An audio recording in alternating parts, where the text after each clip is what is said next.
नमस्कार, मी नेहा. आरआरसी नेटवर्कच्या लेटेस्ट बातमीपत्रात आपले स्वागत. अशा आहेत आजच्या हेडलाईन्स. हेडलाईन्स प्रस्तुत करता Marcus the readymade multibrand showroom. सर्वोत्तम quality, fresh stock, latest designs, reasonable rate. LRT college road, Raghuvanshi मंगल कार्यालय के बाजू में, अकोला. लाखावर भाविकांनी श्रींचे दर्शन घेऊन नववर्षाचा केला संकल्प. नववर्ष निमित्त संतनगरी शेगावमध्ये भक्तीचा जनसागर. भाजपच्या कार्यकाळात शहराची दुर्दशा. भाजपच्या भ्रष्टाचारामुळे जनता त्रस्त.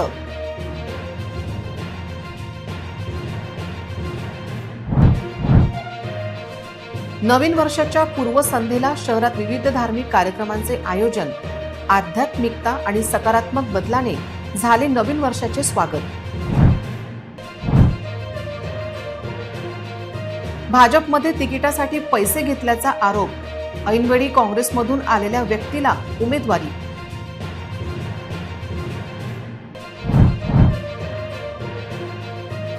तंबाखू मागण्यावरून झालेल्या वादात एकाची हत्या.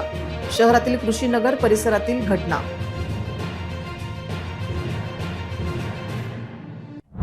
आता सविस्तर बातम्या. मावळत्या वर्षाला निरोप आणि नववर्षाच्या स्वागतासाठी विदर्भाची पंढरी संतनगरी शेगाव येथे नववर्षाची सुरुवात करत लाखो भाविक महाराजांच्या चरणी नतमस्तक झाले. नवीन वर्ष भरभराटीचे आणि आनंदाचे जावो यासाठी रात्रीपासूनच दर्शनाकरिता भक्तांच्या लांबच लांब रांगा लागलेल्या होत्या.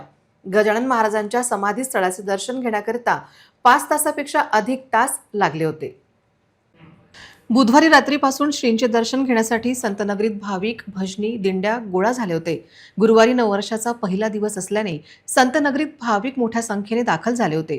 गुरुवारी दुपारी 2 वाजेपर्यंत लाखाच्या वर भाविकांनी महाराजांच्या चरणी नतमस्तक होऊन येणारे वर्ष सुख, समाधान आणि समृद्धीचे जावो अशी प्रार्थना केली. विशेष म्हणजे गुरुवारी देखील भाविक संतनगरीमध्ये दाखल होत होते. कडाक्याची थंडी असली तरी भक्तीत कुठेही अंतर नव्हते. भाजपचे दिशाहीन राजकारण, धोरण आणि नियत यांचा अभाव तसेच 10 ते 20% कमिशन बाजीमुळे संपूर्ण शहराची दुर्दशा झाली आहे. जनता यावेळेस त्यांचा बदला नक्कीच घेईल आणि या निवडणुकीत काँग्रेस पक्षाची कामगिरी सर्वोत्तम असेल अशी प्रतिक्रिया गब्बर टॅक्सच्या विरोधात आवाज उठवणारे महानगरपालिकेचे माजी विरोधी पक्षनेते तथा माजी नगरसेवक जिशान हुसेन यांनी व्यक्त केली. आरआरसी न्यूज चॅनलच्या महासंग्राम कार्यक्रमात ते बोलत होते. गेल्या 10 ते 15 वर्षाच्या भाजपच्या कार्यकाळात शहराच्या जनतेने जे भोगले आहे त्याचा बदला जनता या निवडणुकीतच घेणार आहे. ज्या आशेने जनतेने भाजपच्या हाती सत्ता सोपवली होती त्या आशेचा भाजपने चक्काचूर केला आहे. सत्ताधारी पक्षांच्या भ्रष्टाचारामुळे जनता पूर्णपणे त्रस्त झाली आहे. आता वेळ आली आहे की लोक महापालिकेतून भाजपची सत्ता उखडून फेकतील. जनतेवर गब्बर टॅक्स लावून त्यांची लूट करण्यात आली आहे. छोट्या कंत्राटदारांना संपवून केवळ आपल्या मर्जीतील मोजक्या कंपन्यांना कंत्राट दिले जात आहे. महानगरपालिकेत क्लब टेंडरिंग सुरू झाले आहे. अमृत योजना, सिमेंट कॉन्क्रीटचे रस्ते, उड्डाणपूल आणि अंडरपासच्या कामामधील भ्रष्टाचारामुळे सत्ताधारी भाजप बदनाम झाली आहे. मी भ्रष्टाचाराच्या विरोधात आवाज उठवला तेव्हा त्यांनी माझा निधी थांबवला. त्यांना वाटले की मी खचून जाईल, पण माझा निर्धार आजही ठाम आहे, असे जिशान हुसेन यांनी नमूद केले. जिशान हुसेन यांनी दावा केला आहे की शहरात काँग्रेसची सत्ता येताच सर्वात आधी गब्बर टॅक्स हटवला जाईल आणि कमिशनबाजी बंद केली जाईल. भाजपचा सत्तेतून पैसा आणि पैशातून सत्ता हा खेळ आता थांबवला जाईल. हा विशेष कार्यक्रम लवकरच आरआरसी न्यूजवर प्रसारित केला जाणार असून नागरिकांनी तो मोठ्या संख्येने पाहावा असे आवाहन करण्यात आले आहे. इलेक्शन में जनता निर्णय लेती है. कांग्रेस ने 2007 से 12 ज्यादा मतलब इसके 1-2 टर्म पहले कांग्रेस की यहाँ पे सत्ता थी. 5 साल हमारा महापौर था. तो ये कुछ उचित नहीं है. इस बार भी हर प्रभाग में कांग्रेस के कैंडिडेट्स खड़े हैं. हमें बड़ी उम्मीद है कि चाहे वो अकोला पश्चिम का क्षेत्र हो, चाहे वो अकोला पूर्व का क्षेत्र हो, इन दोनों क्षेत्रों में कांग्रेस का परफॉर्मेंस पिछली बार से बहुत ज्यादा अच्छा रहने वाला है, क्योंकि भारतीय जनता पार्टी से इस शहर का नागरिक त्रस्त हो चुका है. देखिए, भाजपा को पार्टी नहीं जनता रोकेंगी. ये जनता का प्रेशर रहेगा. आप ये जो 48 सीट इससे पहले आ चुकी थी, इसके बाद में जो 7-8-9 साल जो इस शहर को जो तकलीफों से गुजरना पड़ा, जैसे मैंने कहा, इसका बदला जनता लेने वाली है. तो पार्टियों की तो बहुत बाद में बात आती है, जनता ही भाजपा से निपटने वाली है इस बार।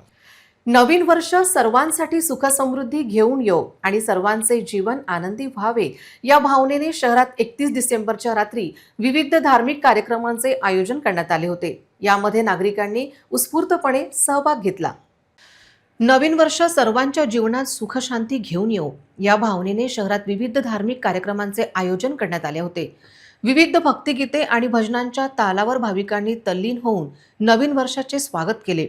पौष शुक्ल पक्षाची एकादशी, गुरुवार आणि नूतन वर्ष असा त्रिवेणी संगम एकाच वेळी आल्याने अकोल्याचे आराध्य दैवत श्री राजराजेश्वर महाराज, रामदेव बाबा आणि श्याम बाबा मंदिरात आपल्या आराध्याचे दर्शन घेण्यासाठी भाविकांची मोठी गर्दी उसळली होती। सरत्या वर्षाला निरोप आणि नवीन वर्षाचे स्वागत करण्यासाठी भाविकांनी भक्ती संगीत, जमा जागरण, श्याम कीर्तन, हनुमान चालीसा पठण आणि सुंदरकांड अशा विविध धार्मिक अनुष्ठानांचे आयोजन केले होते। या धार्मिक कार्यक्रमांच्या माध्यमातून वाईट सवयी सोडा आणि आत्मसुधारणेवर भर द्या असा संदेश देण्यात आला। आध्यात्मिकतेसोबतच सकारात्मक बदल घडवून आणण्याचा आणि ईश्वराच्या चरणी लीन होण्याचा संकल्प करून शहरात नवीन वर्षाचे स्वागत करण्यात आले। युती आघाडीच्या नावाखाली उमेदवारी अर्ज भरवण्याच्या शेवटच्या दिवसापर्यंत भाजपची उमेदवारी मिळवून इच्छिणाऱ्यांना विश्वास ठेवून ऐनवेळी त्यांचे नाव कापल्यामुळे भाजप कार्यकर्त्यांमध्ये प्रचंड संताप पाहायला मिळत आहे। राष्ट्रीय श्रीराम सेनेच्या पदाधिकाऱ्यांना शेवटच्या क्षणापर्यंत शब्द देऊन उमेदवारी न दिल्याने संताप व्यक्त केला। नरेंद्र मोदी साहब को उन्होंने गाली दिया था। नरेंद्र मोदी साहब के बैनर जलाया था उनने। उसको ऐसे लोगों को दे रहे क्यों दे रहे? भाजपचे माजी जिल्हाध्यक्ष दिनेश सूर्यवंशी यांच्या पत्नीला आणि ओबीसी पुरुष गटात 2 दिवसापूर्वीच काँग्रेसमधून भाजपमध्ये आलेले प्रदीप हिवसे यांना उमेदवारी देण्यात आली। या प्रकारामुळे संतप्त झालेल्या पदाधिकाऱ्यांनी भाजपचे प्रदेश सचिव जयंत हेडनकर, प्रवक्ते शिवराय कुलकर्णी आणि माजी जिल्हाप्रमुख दिनेश सूर्यवंशी यांना अडवून अशा दगाबाजीबद्दल रोष व्यक्त केला। बुधवारी दुपारी महानगरपालिका निवडणुकीच्या कामासाठी भाजपचे हे तिन्ही पदाधिकारी अमरावती शहरातील झोन क्रमांक 2च्या कार्यालयात पोहोचले होते। ही माहिती मिळताच राष्ट्रीय श्रीराम सेनेचे कवल पांडे, स्वप्नील साव, संगम गुप्ता आणि शक्ती महाराज तिथे पोहोचले। भाजपचे तिन्ही नेते झोन कार्यालयाबाहेर येताच त्यांना सर्वात आधी सचिन डाके यांनी रोखले आणि ऐनवेळी आपले नाव का कापले याचा जाब विचारला। यावेळी उपस्थित संगम गुप्ता यांचे म्हणणे होते की त्यांनी स्वतःच्या पत्नीला निवडून रिंगणात उतरण्याची तयारी केली होती आणि दोघांपैकी एकाला उमेदवारी देण्याची मागणी केली होती। मात्र शेवटपर्यंत त्यांचे नाव यादीत असल्याचे सांगण्यात आले आणि प्रत्यक्ष वेळी ओबीसी पुरुष गटातून काँग्रेसमधून भाजपमध्ये आलेले प्रदीप हिवसे आणि महिला गटात भाजप नेते दिनेश सूर्यवंशी यांच्या पत्नी स्मिता सूर्यवंशी यांना उमेदवारी देण्यात आली। यामुळे संगम गुप्ता यांनी भाजपची उमेदवारी केवळ नेत्यांसाठीच आहे का असा सवाल विचारत आपला संताप व्यक्त केला। संतापलेल्या कार्यकर्त्यांना नेत्यांनी भाजप कार्यालयात येण्यास सांगितले आणि ते तिथून निघून गेले। दरम्यान भाजपने तिकिटासाठी पैसे मागितल्याचा खळबळजनक आरोपही या कार्यकर्त्यांनी केला आहे। साहब बोला मुझसे क्या गलती हुई, क्यों मेरा टिकट काटा गया है? बोला 2 दिन पहले मुझे आप लोगों ने आश्वासन दिया कि तुम लेडीज में तैयारी करो, उसके बाद में एकदम ही आपने मेरा टिकट काट के किसी कांग्रेसी नेता को जो भारतीय जनता पार्टी का सदस्य भी नहीं है, आज तक वो कार्यकर्ता भी नहीं बना, और 2 दिन पहले उसको डायरेक्ट प्रवेश दिए और कल उसको डायरेक्ट टिकट दिए, बी फॉर्म दिए उसके हाथ में। तो मेरा एक ही कहना है कि ऐसी क्या गलती हुई मुझसे और कार्यकर्ता मेरे जैसे कार्यकर्ताओं से कि एकदम मेरी टिकट काटे गई।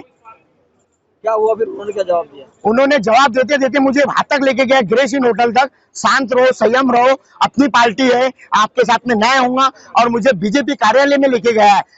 आम्ही एक हिंदुत्वादी संघटना चालवतो आणि भारतीय जनता पार्टीचे सक्रिय कार्यकर्ता असून मागील 15 वर्षापासून पार्टीसाठी आम्ही लढत आहोत आणि हिंदुत्व संघटना असल्याचे आणि आम्ही जितकेही आंदोलन आहेत, विराट मोर्चे आहेत, सर्व याच्यात आम्ही सहभागी राहतो, आम्ही आमचं आयोजन करतो।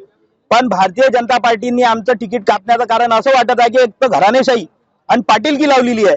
जे म्हणतात भारतीय जनता पार्टीचं म्हणणं आहे की आम्ही घराणेशाही करत नाही, मग पाटीलकीशाही का करता बा तुम्ही? यंदा आता जे कॉर्पोरेट इलेक्शन चालू आहे यांची पूर्ण ईएम मध्ये सेटिंग चालू आहे, सेटिंग होऊन राहिली। जे बीजेपी कुठून नाही येईन तिथून बी बीजेपी येण्याचे चान्स आहे। हे ईएमचा घोटाळा आहे। तो मी माझ्या सर्व पार्टीनं माझं म्हणणं आहे की जेव्हा बी वोटिंग होईल और वोटिंगच्या दिवशी वोटिंग दुसऱ्या दिवशी ईव्हीएम वर लक्ष ठेवायचं और मी सोबत राहीन यांचे और आमच्या सर्व हिंदू संघटनाच्या आम्ही दुसऱ्या पार्टीमध्ये 2 पार्टीमध्ये आम्ही प्रवेश करणारच आहे. राष्ट्रवादी काँग्रेसच्या याच्यात प्रवेश करणार आहे और काँग्रेस पार्टी याच्यात काही लोक उभाटामध्ये प्रवेश करणार आहे. अकोल्यातील सिव्हिल लाईन पोलीस ठाण्याच्या हद्दीत येणाऱ्या कृषीनगर परिसरात 31 डिसेंबरच्या रात्री एक धक्कादायक घटना घडली. केवळ तंबाखू मागणाऱ्यावरून झालेल्या किरकोळ वादाचे रूपांतर हत्येत झाले. संतोष गावडे नामक व्यक्तीवर लोहेच्या रॉडने हल्ला करण्यात आला, ज्याचा त्याचा वेदनादायक मृत्यू झाला. या घटनेमुळे कृषीनगर परिसरात एकच खळबळ उडाली आहे.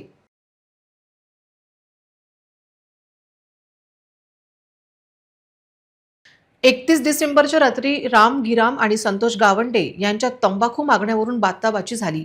पाहता पाहता या वादाने हिंसक वळण घेतले. रागाच्या भरात येऊन राम गिरामने जवळच असलेल्या लोखंडी रॉडने संतोषवर हल्ला केला. रामने संतोष यांच्यावर सपासप वार केले, ज्यामुळे ते गंभीर जखमी झाले. एवढ्यावरच न थांबता आरोपीने संतोष यांना रक्ताच्या थारोळ्यात असलेल्या अवस्थेत काही अंतरापर्यंत फरफटत नेल्याची माहिती समोर येत आहे. घटनेची माहिती मिळताच सिव्हिल लाईन पोलीस ठाण्याचे अधिकारी तातडीने घटनास्थळी पोहोचले. रक्ताच्या थारोळ्यात पडलेल्या संतोष यांना तातडीने रुग्णालयात हलवण्यात आले, मात्र डॉक्टरांनी त्यांना मृत घोषित केले. या हल्ल्यानंतर पोलिसांनी आरोपीला ताब्यात घेतले आहे. या अमानवीय कृत्यामुळे परिसरात दहशतीचे वातावरण पसरले आहे. आरोपी राम गिराम यांच्यावर हत्येचा गुन्हा दाखल करण्यात आला असून त्याच्यावर यापूर्वीही अनेक गुन्हे दाखल असल्याची माहिती मिळत आहे. नवीन वर्षाच्या पूर्वसंध्येला किरकोळ वादातून घडलेल्या या क्रूर हत्येने अकोला शहर हादरले आहे. सिव्हिल लाईन पोलीस या प्रकरणाचा पुढील तपास करत आहेत.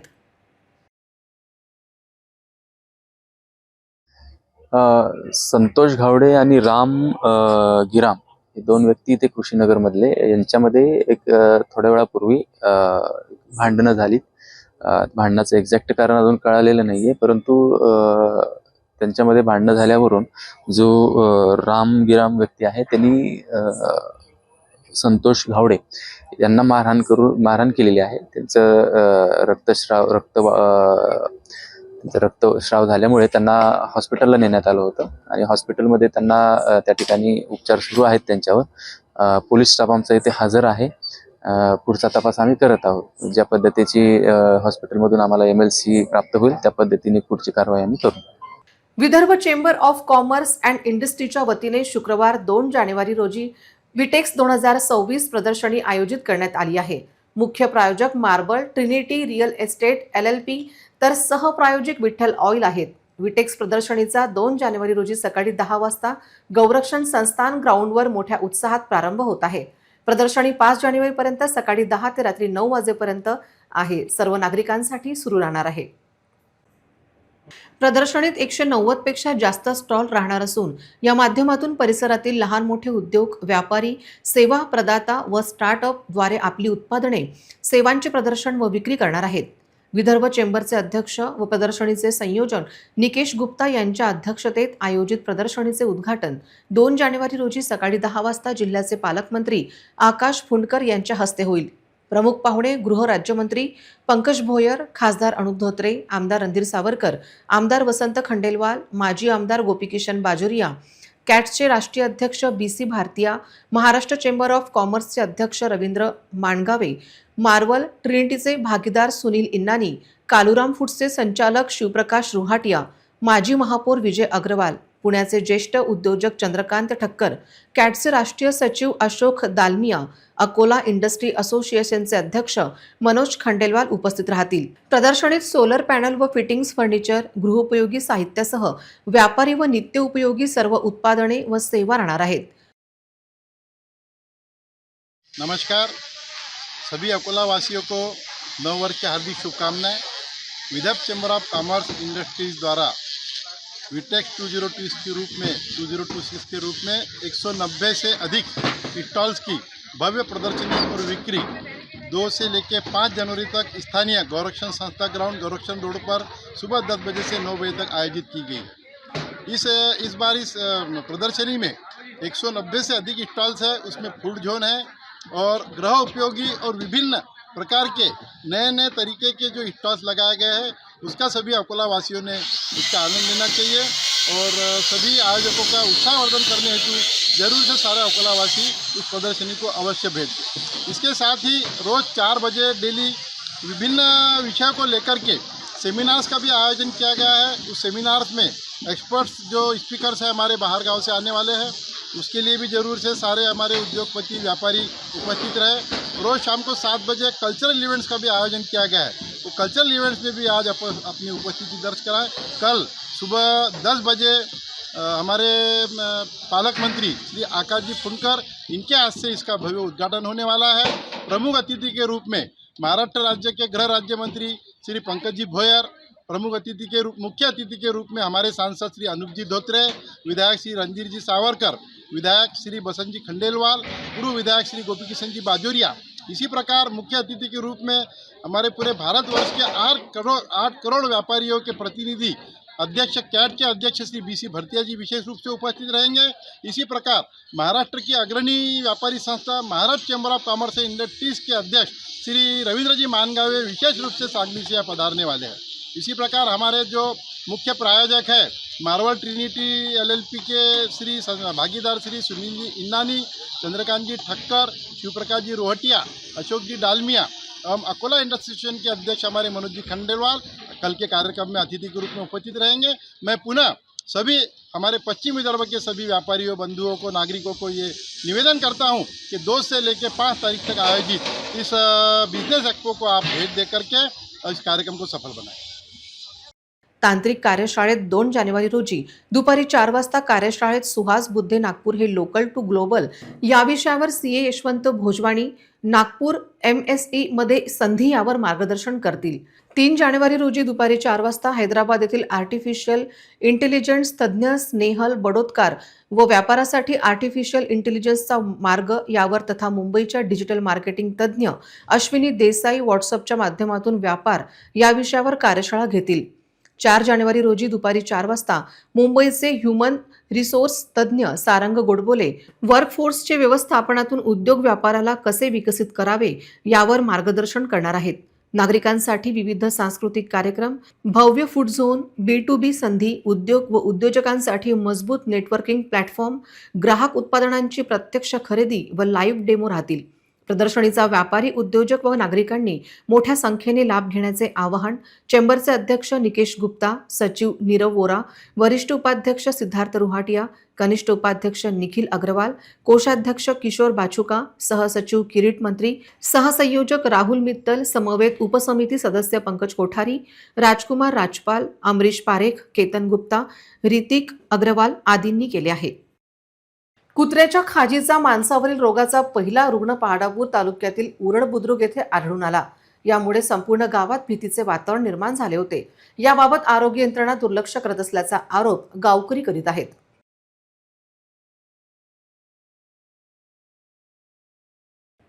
गेल्या अनेक महिन्यापासून उरड गावात कुत्र्यांवर खाजीचा प्रादुर्भाव झाल्याने याची लागण आता गावकऱ्यांना होत आहे। गावातील अनेक व्यक्ती तसेच लहान मुलांना या खाजीचा प्रादुर्भाव झाल्यामुळे त्यांच्या आरोग्यावर विपरीत परिणाम होत आहे। गावातील अनेक नागरिकांनी आरोग्य विभागाकडे याबाबत तक्रार करून आरोग्य विभाग कुंभकर्णी झोपेत असल्याचे दिसून येत आहे।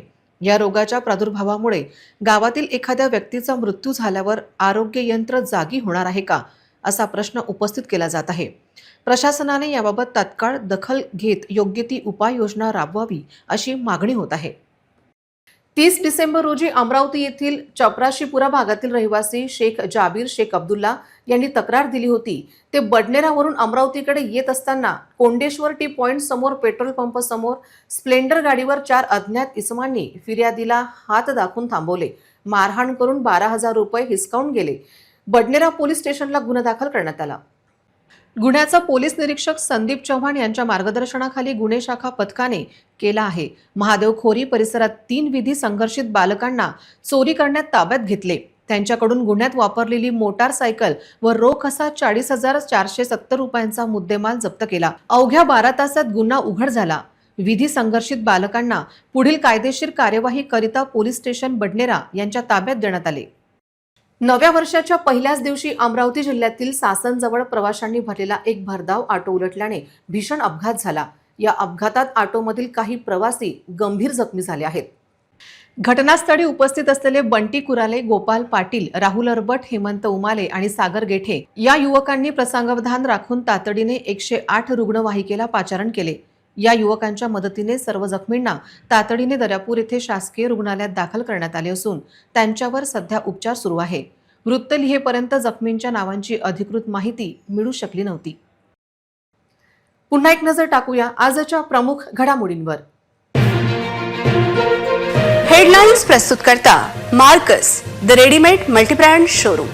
सर्वोत्तम quality, fresh stock, latest designs, reasonable rate. LRT college road, Raghuvanshi मंगल कार्यालय के बाजू में, अकोला.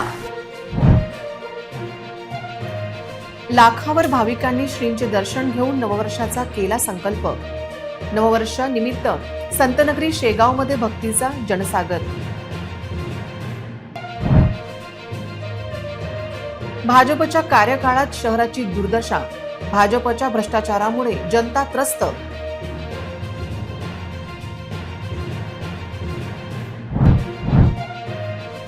नवीन वर्षाच्या पूर्वसंध्येला शहरात विविध धार्मिक कार्यक्रमांचे आयोजन.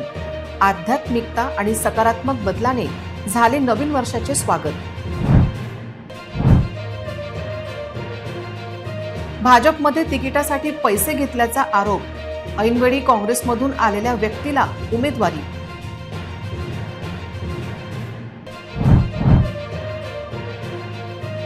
तंबाखू मागण्यावरून झालेल्या वादात एकाची हत्या.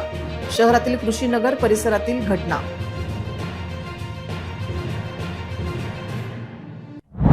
बातम्यांसाठी तुम्ही पाहत रहा RRC news. 2,42,000 दर्शकांनी RRC digital Akola हे यूट्यूब चॅनल सबस्क्राईब केले आहे. तेव्हा तुम्ही कसली वाट पाहत आहात? तुम्ही पण सबस्क्राईब करा आणि बेल आयकॉन क्लिक करत RRCच्या बातम्या निरंतर पहा.